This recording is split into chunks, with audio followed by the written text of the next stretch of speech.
What's up, everybody? Welcome to the channel. OG here, and it is time for the newest defense masterclass for UFL, which goes along with the newest UFL gameplay. Now, if you follow the channel, you know that I've had several of these defense masterclasses, as well as all types of tutorials and different attacking build-up masterclasses. You name it, I've done it, and the tutorials have helped a lot of people. And right now, a lot of people need help defensively. Now, on top of just all-around defensive progress that you'll make from following this masterclass and the principles I'm going to go over, there are two ratty ways to score right now, which, as you know in UFL, there typically is these glitchy nonsense ways to score, unfortunately. We hope one day Strikers gets rid of it and we can focus on just the football, but luckily, if you follow these principles, they will drastically reduce the amount of crossing goals you give up and finesse shot goals you give up. The percentages at which people are scoring in both of those ways are ridiculous. It's unrealistic, and there are players that will try to make up for their lack of ability to play actual football by just constantly spamming these two different ways to score. So, to improve all around defensively, there are 4 principles you must follow. If you miss any of these 4 principles, you will struggle, right? They're a sort of a network of principles that combine to make you a much better UFL defender. Number 1 is pressure. You must pressure your opponent. If you do not, they will have enough time, they will have enough space to punish you every single time, right? When you pressure your opponent, it lets them know they don't have time. They many times will rush their decision and dribble into you, pass into you. They will simply make mistakes they otherwise wouldn't have. Now, a lot of times players think because their defender is in between the goal they're defending and the attacker, they're doing a good job. But that isn't the case. Now, one of the biggest mistakes players make with pressuring is mistaking it for diving in. You do not want to dive in. When you dive in, your opponent can easily just change their direction and move right by you. And now you've wasted a defender and most likely put yourself in a dangerous position to get scored on, or at least to get a chance created against you. Pressuring means you close down your opponent. You get right up on them, so whatever move they make, you are in a position to react and prevent them from going further. Now, you see a lot of good defensive plays in this video, but you're also going to see mistakes, such as right here. When you see this big X, you can learn from my mistakes. What do I do wrong here? As you see, I dove in. Instead of closing down my opponent, getting right up on him, and then making my decision, I tried to go straight for the ball and my opponent easily went around me, which put me in a bad position. So make sure you don't dive in, make sure you get right up on your opponent. And then the number 2 principle is anticipation. You must anticipate where your opponent is going.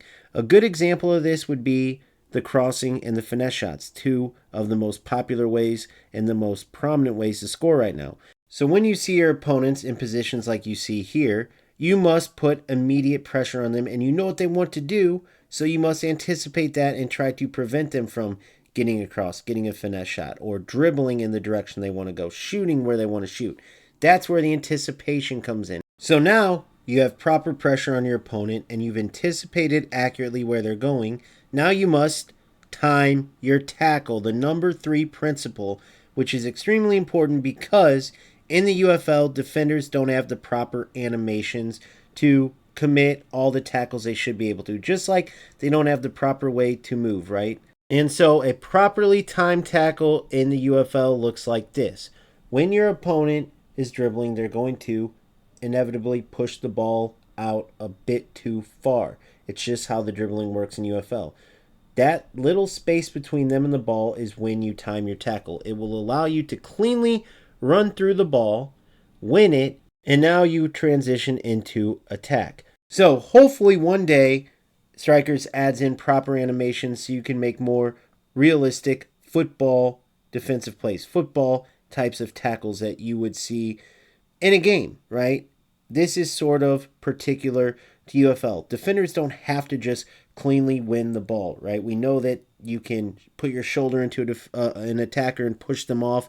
We know that if you time it correctly, you can run through. As long as you get the ball first, it doesn't matter if the attacker goes flying.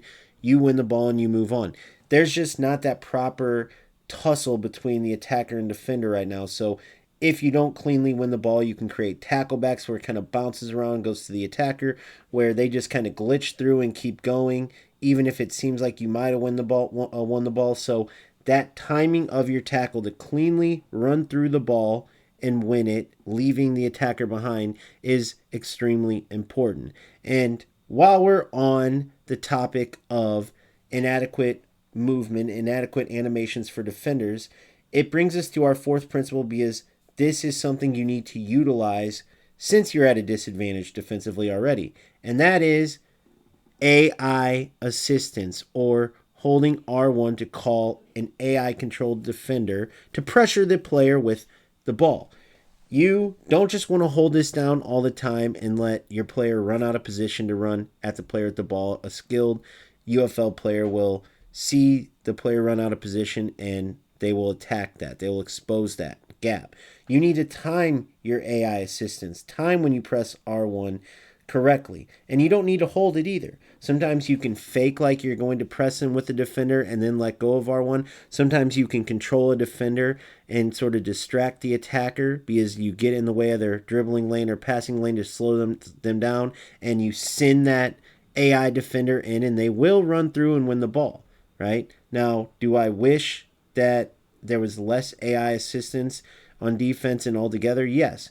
But again, attackers have the advantage overall, so you must utilize any tools you have, and AI-assisted defense is a tool. Because they'll win the ball, you can utilize this to make up for some of the shortcomings of defenders, whether it's trying to trick your opponent and act like you're coming in with the AI assistance to kind of make them change their direction, or distracting them with the defender while you send in the AI defender to win the ball, or you can even send in the AI defender to push the attacker into your defender, right? Say you're marking on the right side, there's an AI defender to the left and the opponent's sort of in between, and you want to force them towards you, right? You just send that AI defender, they see them coming, and they naturally try to run away from the defender, which pushes them into your defender. These are all things that you can utilize with the R1 or AI assistance to help you defensively, right? Now, once you put all these tools together and you look at those two ratty ways, the two most prominent ways players are scoring right now, over and over and over, which many times is what's beating players. Doesn't matter if you're more skilled, doesn't matter if you outplay your opponent, because they're able to score so much with crosses and finesse shots, right? So if you add these principles, pressure, anticipation, timing your tackles, AI assistance, put those all together, and you can greatly minimize the crossing goals and finesse shot goals, like I said earlier. How? Because you have pressure on your opponent and they aren't going to have an open cross. You've seen through this video many times where I made the mistake and didn't pressure my opponent before they had an open shot or a cross, right? And then you've seen a few examples, or you will see, where I was wide open and got that perfect angle for a shot or a cross. So just that pressure alone, without going into the other principles, can force your opponent to do something they normally wouldn't do. Maybe they won't cross it, or they'll send a cross that is less than adequate, or they'll send a shot that's less than adequate, or maybe take too many touches to where you can block a shot. Whatever it is, pressure will throw off your opponent.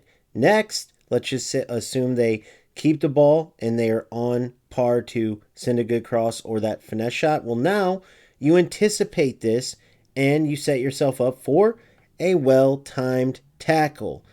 All of these things combined will lead to less crosses, less finesse shots. Last but not least, of course, you throw in the assistance of your AI defender. And now you have another player. Let's say on this particular cross there that I sent in, and unfortunately it was won by the defenders, but it could have just as easily been a goal. So let's just say my opponent there controlled the same defender he was, but was holding down R1 and came at me with that next closest defender. Maybe that next closest defender comes in and I'm not paying attention and just cleanly wins the ball. Or maybe they get in the way of my cross or force me to see that they're coming and now I don't even cross the ball. Or if I'm in a shooting position, don't even shoot the ball, right? Maybe I'm not in a position to get there and block a shot, so I send in my defender knowing the opponent's getting ready to shoot, and the timing works out to where even though I couldn't make it there and my opponent sees it,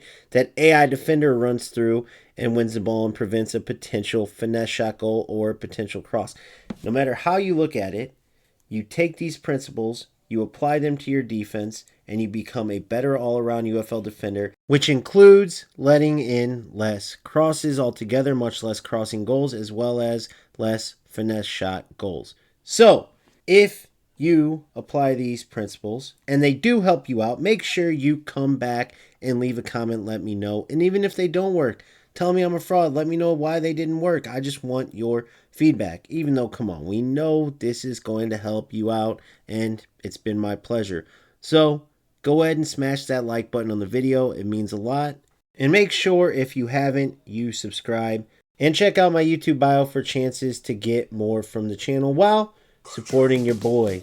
Not to mention, we have a brand new Discord coming soon, so make sure you stay tuned for that. Keep grinding, keep having fun. I'll see you on the next one. Peace!